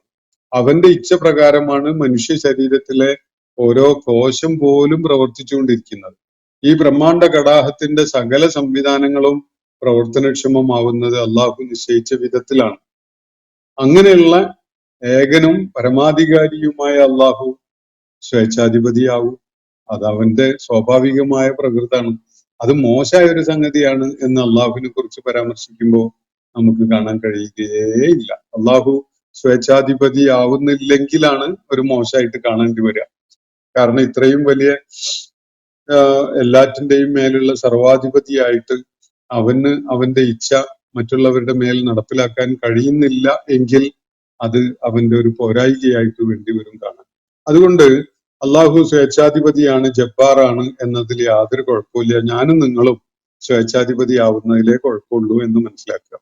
എല്ലാവരും തന്നെ മാത്രമേ ആരാധിക്കാൻ പാടുള്ളൂ എന്ന് അള്ളാഹു പറയുന്നത് അള്ളാഹിന്റെ സ്വേച്ഛാധിപത്യമാണ് എന്നാണ് അദ്ദേഹം സൂചിപ്പിക്കുന്നത്. അങ്ങനെ സ്വേച്ഛാധിപതി ആവാൻ അള്ളാഹിന് കഴിഞ്ഞിട്ട് പോലും മനുഷ്യരുടെ കാര്യത്തിൽ അള്ളാഹു അവർക്ക് സ്വാതന്ത്ര്യം നൽകിയിരിക്കുകയാണ് ഈ ദുനിയാവില്. അള്ളാഹുവിനെ മാത്രമേ ഇബാദത്ത് ചെയ്യാൻ പാടുള്ളൂ എന്ന് പറയുമ്പോഴും അത് ധിക്കരിക്കാനുള്ള ഒരു അവസരം മനുഷ്യനിവിടെ ഉണ്ട്. ആ സ്വാതന്ത്ര്യം നൽകിക്കൊണ്ടാണ് അള്ളാഹു ആ നിർദ്ദേശം നൽകിയിട്ടുള്ളതെന്ന് കാണാൻ സാധിക്കും. അപ്പോ അള്ളാഹുവിനെ മാത്രമേ ആരാധിക്കാവൂ എന്ന് പറയുന്നതാണ് ശരി. കാരണം അവൻ മാത്രമാണ് ആരാധന അർഹിക്കുന്നത്, അവൻ മാത്രമാണ് ദൈവം. അതുകൊണ്ട് തന്നെ അതാണ് ശരി. എന്നാൽ അള്ളാഹു അല്ലാത്തവരെ ആരാധിക്കാനും ഈ ഭൂമുഖത്തെ കാലഘട്ടത്തിൽ മനുഷ്യന് സാധിക്കും. അള്ളാഹു ആ വിധത്തിലുള്ള സ്വാതന്ത്ര്യമുള്ള പ്രകൃതത്തോടു കൂടിയാണ് മനുഷ്യനെ സൃഷ്ടിച്ച് ഭൂമിയിലേക്ക് അയച്ചിട്ടുള്ളത് എന്നതാണ് അതിനുള്ള കാരണം. അപ്പോ അങ്ങനെ ചെയ്യാത്തവർക്ക് ഭീകരമായ ശിക്ഷ എന്ന കാര്യം അള്ളാഹുവിടെ സൂചിപ്പിക്കുന്നു എന്നതാണ് എന്റെ ചോദ്യത്തിൽ ഉന്നയിച്ചിരിക്കുന്ന ഒരു കാര്യം. അപ്പോ ഭീകരമായ ശിക്ഷയൊക്കെ തന്നെ മനുഷ്യ സ്വാതന്ത്ര്യവും മനുഷ്യന്റെ പ്രകൃതവും മനുഷ്യന് നൽകപ്പെട്ടിരിക്കുന്ന ജീവിതാവസ്ഥയും ഒക്കെയായി ബന്ധപ്പെട്ടുകൊണ്ടുള്ളതാണ്. പ്രതിഫലവും പാരിതോഷികവും നൽകപ്പെടുന്നിടത്ത് ശിക്ഷയും അതുപോലെ തന്നെ അതിന്റെ അല്ലെങ്കിൽ പ്രതികാരവും അതുപോലെയുള്ള നടപടികളൊക്കെ ഉണ്ടാവും. അപ്പോഴാണ് ഈ പ്രതിഫലവും പാരിതോഷികവും ഒക്കെ ഫലപ്രദമാവുക. അത് ചെയ്യാത്തവർക്ക് അല്ലെങ്കിൽ അക്രമത്തിന്റെ വഴി തെരഞ്ഞെടുക്കുന്നവർക്ക് അതിനുള്ള പ്രതിഫലമാണ് യഥാർത്ഥത്തിലുള്ള ശിക്ഷ എന്നത്. അള്ളാഹു സ്വേച്ഛാധിപതിയാണ് എന്ന കാര്യത്തിൽ അഭിപ്രായ വ്യത്യാസമൊന്നുമില്ല. അതൊരു നെഗറ്റീവ് ആസ്പെക്ട് അല്ല, അള്ളാഹുവിന്റെ ഔന്നത്യം കൂടി വെളിപ്പെടുത്തുന്ന ഒരു കാര്യമാണത്. മറ്റൊരു ചോദ്യം, അള്ളാഹു പ്രപഞ്ച സൃഷ്ടാവ് ആണെങ്കിൽ, ലോകങ്ങളുടെ തമ്പുരാനാണെങ്കിൽ ഇത്രമാത്രം ആരാധനയോടുള്ള ആർത്തി സ്വാഭാവികമല്ല. അള്ളാഹുവിന്റെ പേരിൽ മറ്റാരോ മനുഷ്യരെ സ്വന്തം പിന്നിൽ അണിനിരത്താൻ വേണ്ടി പറയുന്നത് ആകാനേ വഴിയുള്ളൂ എന്നാണ്. ഇങ്ങനെ ഒരു തമാശ ലോകത്ത് ഒരു പക്ഷെ ഉന്നയിക്കുന്നത്, ഈ ചോദ്യം ഉന്നയിച്ച ഒരാൾ മാത്രമാണ് എന്റെ ശ്രദ്ധയിൽ വന്നിട്ടുള്ളത്. കാരണം ഇവിടെ ഇയാളുടെ സങ്കല്പത്തില് ഒരാള് നിരന്തരമായി ക്യാമ്പയിൻ ചെയ്യാണ്. അയാളുടെ ജീവിതകാലത്ത് മുഴുവനും പിന്നെ അയാളുടെ മരണശേഷം തലമുറകളായിട്ട് ക്യാമ്പയിൻ ചെയ്തുകൊണ്ടിരിക്കുക മറ്റൊരാളെ ആരാധിക്കാൻ വേണ്ടി. അങ്ങനെ ഒരു സംഗതി എന്താപ്പ അതിന്റെ കഥ? മറ്റൊരാളെ ആരാധിക്കാൻ, മറ്റൊരാൾക്ക് വിധേയപ്പെടാൻ വേണ്ടി ഇവിടെ ഒരാള് അങ്ങനെ നിരന്തരം ക്യാമ്പയിൻ ചെയ്തുകൊണ്ടേയിരിക്കുന്നു. എന്തിനാണത്? അത് യാഥാർത്ഥ്യമല്ലെങ്കിൽ അയാൾക്ക് എന്ത് താല്പര്യമാണ് അതിലുള്ളത്? അതിലൂടെ അയാൾക്ക് എന്താ നേടാനുള്ളത്? അയാൾ എന്ത് നേടി? ചരിത്രപരമായി ഇപ്പോഴും എന്ത് നേടിക്കൊണ്ടിരിക്കുന്നു എന്ന് ആലോചിച്ച് നോക്കൂ. അപ്പൊ ഇതൊക്കെ കാര്യങ്ങളെ നേരെ ചൊവ്വെ മനസ്സിലാക്കാനുള്ള സന്നദ്ധതക്ക് പകരം എന്തിലും വക്രതയോടുകൂടി മാത്രമേ സമീപിക്കൂ എന്ന പിടിവാശിയാണുള്ളതെങ്കിൽ അത്തരം ചിന്തകളുമായിട്ട് അദ്ദേഹത്തിന് മുന്നോട്ട് പോകാം എന്ന് മാത്രമേ എനിക്ക് ഈ സന്ദർഭത്തിൽ പറയാനുള്ളൂ. യഥാർത്ഥത്തിൽ പ്രപഞ്ച സൃഷ്ടാവ് ആണ് അള്ളാഹു എന്നത്. നിങ്ങൾ അള്ളാഹു എന്ന പേരങ്ങ് മാറ്റി നിർത്തിയേ, പ്രപഞ്ചം ഉണ്ടല്ലോ ഇവിടെ, അതുകൊണ്ട് ഒരു സൃഷ്ടാവ് ഉണ്ടാവണമല്ലോ. അങ്ങനെ മനസ്സിലാക്കിയാൽ മതി. അതിന് അള്ളാഹു എന്നൊന്നും നിങ്ങൾ പേര് വിളിക്കണം എന്നില്ല. നിങ്ങൾക്ക് ഇഷ്ടമുള്ള ഒരു പേര് വിളിച്ചോ. എന്നിട്ട് അങ്ങനെ ഒരു സൃഷ്ടാവ് ഉണ്ടല്ലോ അത് മനസ്സിലാക്കിയാൽ കാര്യങ്ങൾ കുറെ എളുപ്പമായിരിക്കും നിങ്ങൾക്ക് സംഗതി മനസ്സിലാക്കാൻ. പ്രപഞ്ചമുണ്ട് എന്നതാണ്, അത് നിങ്ങളും ഞാനും ഉണ്ടാക്കിയതല്ല എന്നതാണ്. ഈ പ്രപഞ്ചത്തിന് ഒരു സൃഷ്ടാവുണ്ട്, അവൻ അപരിമേയമായ കഴിവുകളുടെ ഉടമയാണ് എന്നതൊക്കെ മനസ്സിലാക്കാൻ ഈ പ്രപഞ്ചമുണ്ട് എന്നത് തന്നെ ധാരാളം മതി. അതിലോരോ സംഗതിയും ഓരോ സ്പോട്ടും നിങ്ങളെ കണ്ണു തുറപ്പിക്കുന്ന കാര്യമായിട്ട് പ്രവർത്തിക്കുന്നതായിട്ട് കാണാൻ കഴിയും. ഈ പ്രപഞ്ചത്തിന് അതിന്റെ സംവിധാനങ്ങൾക്കൊരു സൃഷ്ടാവുണ്ട് എന്നത് നമ്മളോട് വിളിച്ചു പറഞ്ഞുകൊണ്ടിരിക്കുകയാണ് ഇവിടുത്തെ ഓരോ മണൽത്തരിയും, ഓരോ നമ്മുടെ വിരൽത്തുമ്പും, നമ്മുടെ നഖങ്ങളും മുടിയും ഒക്കെ ഈ പ്രപഞ്ചത്തിൽ നിങ്ങളുടെ കണ്ണുകൾ പതിയുന്ന എന്തൊക്കെ ഉണ്ടോ അതൊക്കെയും തന്നെ നമ്മളോട് വിളിച്ചു പറയുന്ന ഒരു കാര്യം, ഈ സംവിധാനത്തിന് ഒരു സൃഷ്ടാവുണ്ട് എന്നതാണ്. അതിന് നിങ്ങൾ എന്ത് പേര് വിളിച്ചാലും കുഴപ്പമില്ല, അത് നിങ്ങളുടെ ഇഷ്ടം. അപ്പോ ഇതിന്റെ പിന്നിൽ ഒരു മനുഷ്യൻ പ്രവർത്തിച്ചു, അയാള് എന്നിട്ട് ഈ പ്രപഞ്ചത്തിന്റെ സൃഷ്ടാവ് എന്ന പേര് എന്ന പദവി ഒരാളിൽ ആരോപിച്ചുകൊണ്ട് അയാൾക്ക് വേണ്ടി ക്യാമ്പയിൻ ചെയ്തു എന്ന് പറയുന്നത് ഒരു ഭൂലോക തമാശയാണ്. കാരണം എന്തിനാണ് അങ്ങനെ ക്യാമ്പയിൻ ചെയ്യുന്നത്? അയാൾക്ക് സ്വന്തത്തിനെ ആരാധിക്കാൻ വേണ്ടി എന്ന് പറഞ്ഞൂടെ? ലോകത്ത് സകല പ്രഗത്ഭന്മാരായ ആളുകളും തങ്ങൾക്ക് ആരാധകന്മാരുണ്ടാകാൻ വേണ്ടിയാണല്ലോ പ്രയത്നിക്കുന്നത് നമ്മൾ കാണുന്നത്. ആരാധകരുടെ എണ്ണം വർദ്ധിച്ചു വരുന്നതിൽ ആനന്ദിക്കുന്ന ആളുകളല്ലേ. അപ്പം അങ്ങനെയാണല്ലോ ഇവിടുത്തെ പ്രവണത. അപ്പൊ പിന്നെ തന്നെ ആരാധിക്കാൻ വേണ്ടി പറഞ്ഞാൽ പോരെ? എന്തിനാണ് വേറൊരു കക്ഷിയെ ആരാധിക്കാൻ വേണ്ടി പറയുന്നത്? നിങ്ങൾ ഉദ്ദേശിച്ചത് ലക്ഷ്യം വെച്ചത് മുഹമ്മദ് നബി സല്ലല്ലാഹു അലൈഹി വസല്ലമനെ ആണെങ്കിൽ അദ്ദേഹം എന്തിനാ വേറൊരാളെ ആരാധിക്കാൻ വേണ്ടി പറയുന്നത്? തന്നെ ആരാധിക്കാൻ വേണ്ടി തന്നെ പറഞ്ഞാൽ പോരെ? അതല്ലേ കൂടുതൽ ആനന്ദദായകമായ സംഗതി എന്നത് നമുക്ക് കാണാൻ കഴിയില്ലേ? അപ്പോ മറ്റൊരു വിഷയത്തിലേക്ക് വരാം. അടുത്ത ചോദ്യം, അള്ളാഹു കാണിച്ച ദൃഷ്ടാന്തം ഒന്നും വ്യക്തമായി മനസ്സിൽ പതിഞ്ഞിട്ടില്ല. പൂക്കളുടെ നിറവും കപ്പലുകളുടെ വലിപ്പവും ഒന്നുമല്ലാതെ വിശ്വാസയോഗ്യമായ ഒരു ദൃഷ്ടാന്തവും അള്ളാഹു കാണിച്ചതായി തോന്നുന്നില്ല. അള്ളാഹു കാട്ടിയ ദൃഷ്ടാന്തം ഏതൊക്കെയെന്ന് വ്യക്തമായി പറയാമോ എന്നാണ് ചോദിക്കുന്നത്. ഇൻഷാ അല്ലാഹ് ഞാൻ ഖുർആന്റെ ആയാത്തുകൾ വിശദീകരിക്കുന്നതിന്റെ ഇടയിൽ ഓരോ ആയത്തിനെ അല്ലെങ്കിൽ ഓരോ ദൃഷ്ടാന്തത്തെ സൂചിപ്പിക്കുമ്പോഴും അത് നിങ്ങളുടെ ശ്രദ്ധയിലേക്ക് കൊണ്ടുവരാം. ഇതുവരെ പിന്നിട്ട സൂറത്തുകളിലും ആയത്തുകളിലും നൂറുകണക്കിന് ദൈവിക ദൃഷ്ടാന്തങ്ങൾ പരാമർശിക്കപ്പെട്ടത് നിങ്ങളുടെ ശ്രദ്ധയിൽ ഞാൻ കൊണ്ടുവന്നിട്ടുണ്ട്. ഇനിയും അത് തന്നെ തുടരാം. പിന്നെ പൂക്കളുടെ നിറവും കപ്പലുകളുടെ വലിപ്പവും മഴയും അതുപോലെയുള്ള മഴവില്ലും നക്ഷത്രങ്ങളും സൂര്യനും ചന്ദ്രനും ഒക്കെ ആയാത്തുകൾ തന്നെയാണ്. അത് പലപ്പോഴും ഞാൻ നിങ്ങൾക്ക് വിശദീകരിച്ച് തന്നിട്ടുള്ളതുമാണ്. ആ ചോദ്യം അവസാനിപ്പിക്കുകയാണ്. മറ്റൊരു ചോദ്യം, ഖുറൈശികൾ ബുദ്ധിപരമായി വളരെ ഉയർന്ന തലത്തിലുള്ള ഉറച്ച ബഹുദൈവ വിശ്വാസികളായിരുന്നു എന്ന് ഉറപ്പാണ്. അവരുടെ ചോദ്യങ്ങൾ വ്യക്തവും കുറിക്കുകൊള്ളുന്നതുമാണ്. അവർ വ്യക്തതയും വിശ്വാസ്യതയും ആഗ്രഹിക്കുന്ന ആധുനിക മനുഷ്യരാണ്. അതുകൊണ്ടല്ലേ മതം സ്വീകരിക്കാൻ യുദ്ധം ചെയ്ത് കീഴടക്കേണ്ടി വന്നത് എന്നതാണ് ചോദ്യം. ഖുറൈശികൾ തന്നെ ആയിരുന്നു മുഹമ്മദ് നബി സല്ലല്ലാഹു അലൈഹി വസല്ലമയെ പിന്തുടരുന്നവരായി മാറിയതും പിൽക്കാലത്ത് ഇസ്ലാമിന്റെ വലിയ നായകന്മാരായി മാറിയിട്ടുള്ളതും ഒക്കെ തന്നെ. അവരെ യുദ്ധം കൊണ്ട് കീഴടക്കി എന്നത് ഒരു നിർണായകമായ ഘട്ടത്തിൽ ചരിത്രപരമായ വിജയം ഇസ്ലാം പ്രഖ്യാപിക്കുന്നുണ്ട്, മക്ക പിടിച്ചടക്കുന്നുണ്ട് എന്നുള്ളതൊക്കെ ശരിയാണ്. പക്ഷെ ആ സന്ദർഭത്തിലും അതുവരെയും അതിനെ തുടർന്നും ഒക്കെയായി ആളുകൾ അവരുടെ തിരിച്ചറിവിന്റെ അടിസ്ഥാനത്തിൽ ഇസ്ലാം സ്വീകരിക്കുന്നു എന്നതല്ലാതെ അവരെ ആരെയും ഇസ്ലാമിലേക്ക് വരാൻ വേണ്ടി അള്ളാഹുവിന്റെ പ്രവാചകനോ ആരെങ്കിലുമോ നിർബന്ധിച്ചത് കാണാൻ സാധിക്കില്ല. പിന്നെ ചില മിലിറ്ററി ഓപ്പറേഷൻസ് എന്നത് ഒരു സാമൂഹ്യ മാറ്റം ആണ് നമ്മൾ ലക്ഷ്യമിടുന്നതെങ്കിൽ തീർച്ചയായിട്ടും ചില നടപടികൾ വേണ്ടിവരും. ഒരു ക്രമം കൊണ്ടുവരണമെങ്കിൽ നിലവിലുള്ള സംവിധാനങ്ങളെ പൊളിച്ചെഴുതുന്ന ഒരു നടപടി വേണ്ടി വരുമല്ലോ. അതിനെന്താ കുഴപ്പം? അതാണ് പുതുതായി കൊണ്ടുവരുന്നതാണ് ശരിയെങ്കിൽ പഴയത് നീക്കം ചെയ്യുന്നതാണ് വേണ്ടത്. അതിന് ചില യുദ്ധ നടപടികളോ അതുപോലെ സൈനിക നടപടികളോ ഒക്കെ വേണ്ടി വരും. ഇത് എല്ലാ കാലഘട്ടത്തിലും എല്ലാ സമൂഹങ്ങളിലും ഉണ്ടായത് നമ്മൾ കണ്ടിട്ടില്ലേ? എങ്ങനെയാണ് ബ്രിട്ടീഷ് മേൽക്കോയ്മയിൽ നിന്ന് നമ്മുടെ രാജ്യം മുക്തമായത്? അതിനുവേണ്ടിയുള്ള സമരവും അതുപോലെ പോരാട്ടങ്ങളും ഒക്കെ നടന്ന് അവസാനം ബ്രിട്ടന്റെ ആളുകളെ ഇവിടുന്ന് തുരത്തി ഓടിക്കുക എന്നുള്ള ഒരു സംഗതി സാധ്യമായി എന്നതല്ലേ വസ്തുത. അപ്പോ അതിനുവേണ്ടിയുള്ള സൈനിക നീക്കങ്ങൾ വേണ്ടിവരും, ഉപജാപങ്ങൾ വേണ്ടിവരും, അതിനുവേണ്ടിയുള്ള ക്യാമ്പയിൻ വേണ്ടിവരും, ആളുകളെ മാനസികമായി അതിന് സജ്ജമാക്കുന്ന പരിപാടികളൊക്കെ വേണ്ടിവരും. അതിലൊന്നും ഒരു കുഴപ്പവും എനിക്ക് കാണാൻ പറ്റിയിട്ടില്ല. യുദ്ധം ചെയ്ത് കീഴ്പ്പെടുത്തുക എന്ന് പറഞ്ഞാൽ ചില വക്രബുദ്ധികളെ അല്ലെങ്കിൽ ദുശാഠ്യക്കാരായ ആളുകളെ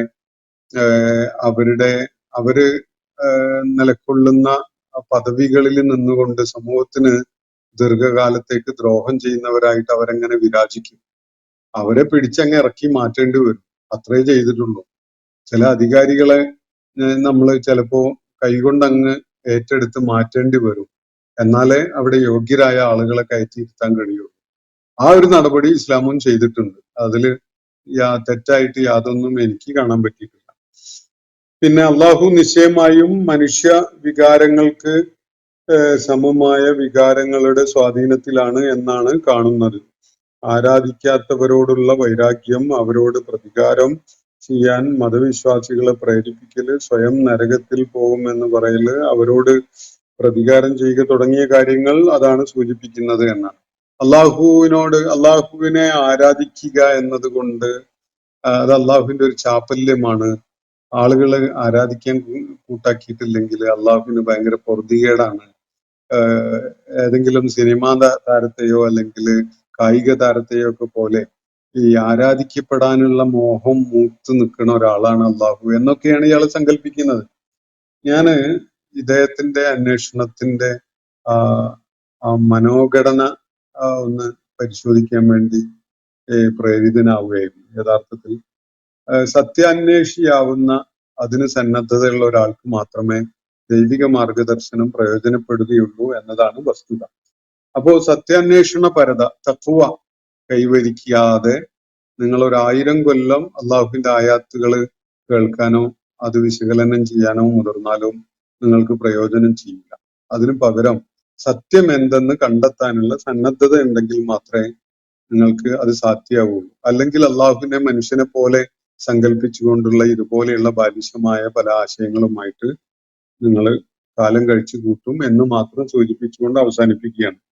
അള്ളാഹു മാത്രമാണ് സ്രഷ്ടാവ് എന്ന് പറയുന്നതിന് വിരുദ്ധമായി ഈസാ അലൈഹി ഇസ്ലാം മണ്ണ് കുഴച്ച് പക്ഷിയെ ഉണ്ടാക്കി ജീവൻ നൽകി എന്ന് പറയുന്നത് ഇതിന് എതിരല്ലേ? ഈസായും സ്രഷ്ടാവ് എന്ന നിലയിൽ ആരാധനക്ക് അർഹനാവുന്നില്ലേ എന്നാണ് അദ്ദേഹത്തിന്റെ മറ്റൊരു ചോദ്യം. ഈസാ അലൈഹി ഇസ്ലാമിന് അള്ളാഹു മുഅ്ജിസത്തായിട്ടാണ് കളിമണ്ണ് കൊണ്ട് രൂപം ഉണ്ടാക്കിയിട്ട് പക്ഷിയുടെ രൂപം ഉണ്ടാക്കിയിട്ട് അതിൽ ഊതി അതിനെ ജീവനുള്ളതാക്കി പറപ്പിച്ചു വിടുക എന്ന ഒരു കാര്യം അള്ളാഹുവിന്റെ പ്രവാചകനാണ് എന്നത് അദ്ദേഹത്തെ ജനങ്ങളെ ബോധ്യപ്പെടുത്തുന്നതിന് വേണ്ടി അള്ളാഹു അദ്ദേഹത്തിന് നൽകിയ ഒരു മുഅ്ജിസത്താണ്. അള്ളാഹുവിന്റെ നിർദ്ദേശവും ഇച്ഛയും ഉള്ള സന്ദർഭങ്ങളിലല്ലാതെ അള്ളാഹു ആവശ്യപ്പെടുന്ന ഘട്ടങ്ങളിലല്ലാതെ ഈ കാര്യം ചെയ്യാൻ ഈസാ അലൈഹി ഇസ്ലാമിന് സാധിക്കുകയില്ല. മൂസ അലൈഹി ഇസ്ലാം ഏത് നേരം നിലത്ത് വടിയിട്ടാലും അത് പാമ്പാവുകയില്ല. അള്ളാഹു ആവശ്യപ്പെടുന്ന സന്ദർഭങ്ങളിൽ നിലത്ത് ആ ഉദ്ദേശത്തോടു കൂടി വടി തറയിൽ ഇടുമ്പോഴും മാത്രമാണ് അത് പാമ്പാവുന്നത്. അതേപോലെ തന്നെയാണ് ഈസാ അലൈഹി ഇസ്ലാമിന്റെയും കാര്യം. ഈസാ അലൈഹി ഇസ്ലാം കളിമണ്ണ് കൊണ്ട് ഒരു രൂപം ഉണ്ടാക്കിയിട്ട് അതിൽ ഊതി അത് ഒരു പക്ഷിയായി പറന്നു പോകുന്ന ഒരു കാഴ്ച കാണാൻ കഴിയുന്ന വിധത്തില് അദ്ദേഹത്തിന്റെ ഒരു മുഅ്ജിസത്ത് പ്രകടമാക്കിയത് അള്ളാഹു നിർദ്ദേശിച്ച സന്ദർഭങ്ങളിൽ മാത്രം ചെയ്യാൻ കഴിയുന്ന ഒരു കാര്യമാണ്. അത് അദ്ദേഹത്തിന്റെ പ്രവാചകൻ എന്നുള്ള നിലയ്ക്ക് അത് തെളിയിക്കുന്നതിനുള്ള മാനുഷിക കൃത്യമാണ് എന്നതാണ് വസ്തുത. അല്ലാതെ ഈസാ അലൈഹി ഇസ്ലാം അവിടെ ഒരു സ്രഷ്ടാവ് ആകുന്നില്ല, സ്വന്തം നിലക്ക് ആർക്കെങ്കിലും ജീവൻ നൽകാൻ കഴിയുന്നവനുമല്ല. അതുപോലെ വേറെയും ചില അത്ഭുത കൃത്യങ്ങൾ ഈസാ അലൈഹി ഇസ്ലാം ചെയ്തത് ഖുർആൻ തന്നെ പരാമർശിക്കുന്നുണ്ട്. അതൊക്കെയും തന്നെ അള്ളാഹു നിർദ്ദേശിക്കുന്ന ഘട്ടത്തില് അദ്ദേഹത്തിന്റെ പ്രവാചകത്വം തെളിയിക്കുന്ന ആവശ്യത്തിന് വേണ്ടിയുള്ള ഒരു അത്ഭുത കൃത്യം എന്ന നിലക്ക് മാത്രമേ അത് പ്രവർത്തനക്ഷമമാകുന്നുള്ളൂ. എല്ലായ്പ്പോഴും ഇഷ്ടമുള്ളപ്പോ ഒക്കെ ചെയ്യാവുന്ന ഒരു കാര്യമല്ല. മറ്റൊരു ചോദ്യം, അള്ളാഹുവും യഹോവയും ഒന്നാണോ എന്നാണ് ഒരു ചോദ്യം ഉന്നയിക്കപ്പെട്ടിട്ടുള്ളത്. ക്രൈസ്തവ യഹൂദ പശ്ചാത്തലത്തിൽ യഹോവ എന്ന പേര് പ്രപഞ്ച സൃഷ്ടാവായ റബ്ബിനെ പരാമർശിക്കാൻ വേണ്ടി ഉപയോഗിക്കുന്നതാണ് ഞാൻ മനസ്സിലാക്കിയിട്ടുള്ളത്.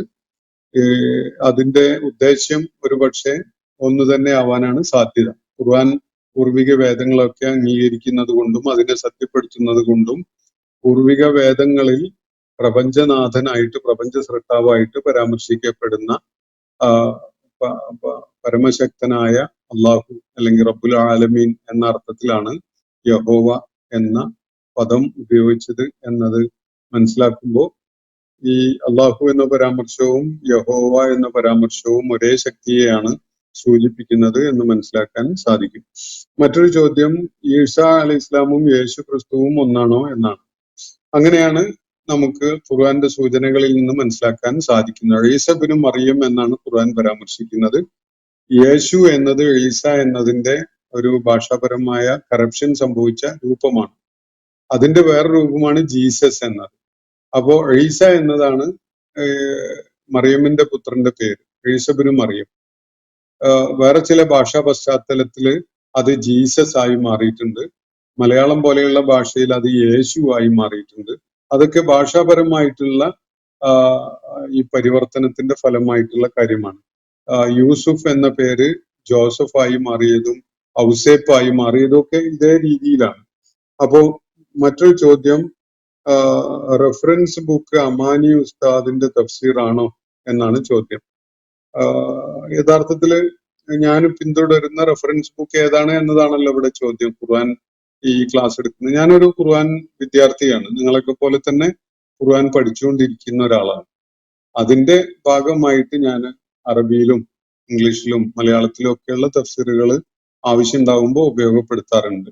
റെഫറൻസ് ബുക്ക് ഏതെങ്കിലും ഒന്ന് മാത്രമല്ല, ഞാൻ പതിവായി ഒരു പക്ഷേ എനിക്ക് എളുപ്പത്തിന് ചില ക്രമീകരണം ഒക്കെ എളുപ്പം ഉള്ള നിലക്ക് എന്ന നിലക്ക് സയ്യിദ് അബുൽ ആല മൗദൂദിയുടെ തഫ്ഹീമുൽ ഖുർആൻ ഞാൻ ഉപയോഗപ്പെടുത്തുന്നുണ്ട്. അതുപോലെ അമാനി മൗലവിയുടെ മലയാളത്തിലുള്ള ഖുർആൻ തഫ്സീർ, ചെറിയ മുണ്ടത്തിന്റെ ട്രാൻസ്ലേഷൻ, അതുപോലെ ഷഹീദ് സെയ്ദ് ഖുത്തുബിന്റെ ഫീ ളിലാലിൽ ഖുർആൻ, അതുപോലെ TB ഇർവിങ്ങിന്റെ ദ ഖുർആൻ, അങ്ങനെയുള്ള ഒരുപാട് തഫ്സീറുകൾ എന്റെ ചുറ്റുവട്ടത്തായിട്ട് ഇവിടെ ഉണ്ട്. ഓരോ ആയത്തിന്റെയും ആവശ്യമനുസരിച്ച് ഞാൻ അതൊക്കെയും റെഫർ ചെയ്യാറുണ്ട്. കൂടുതലും ഖുർആൻ മനസ്സിലാക്കുന്നതിന് ഒരു തദബ്ബുറിന്റെ ഒരു ശൈലി സ്വീകരിക്കാനാണ് ഞാൻ ഇഷ്ടപ്പെടുന്നത്.